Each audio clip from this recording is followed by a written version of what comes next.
আসন্ন ত্রয়োদশ জাতীয় সংসদ নির্বাচন পর্যবেক্ষণে আনুষ্ঠানিকভাবে কাজ শুরু করেছে ইউরোপীয় ইউনিয়নের পূর্ণাঙ্গ নির্বাচন পর্যবেক্ষণ দল। নির্বাচন প্রক্রিয়ার স্বচ্ছতা, অন্তর্ভুক্তিমূলক অংশগ্রহণ এবং আন্তর্জাতিক মান বজায় রাখার বিষয়গুলো নিবিড়ভাবে পর্যবেক্ষণের লক্ষ্যে দেশজুড়ে পর্যবেক্ষকরা কাজ করছেন।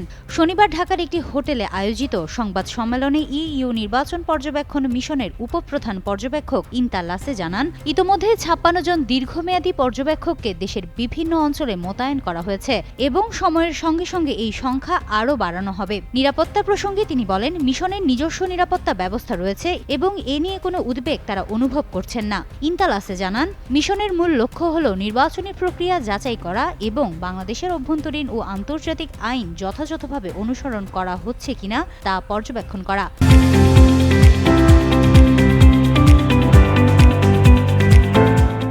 এর আগে ঢাকায় সংবাদ সম্মেলনের মাধ্যমে ইইউ আনুষ্ঠানিকভাবে তাদের কার্যক্রম শুরুর ঘোষণা দেয় এবং নির্বাচনকে অন্তর্ভুক্তিমূলক ও অংশগ্রহণমূলক করার প্রত্যাশা ব্যক্ত করে।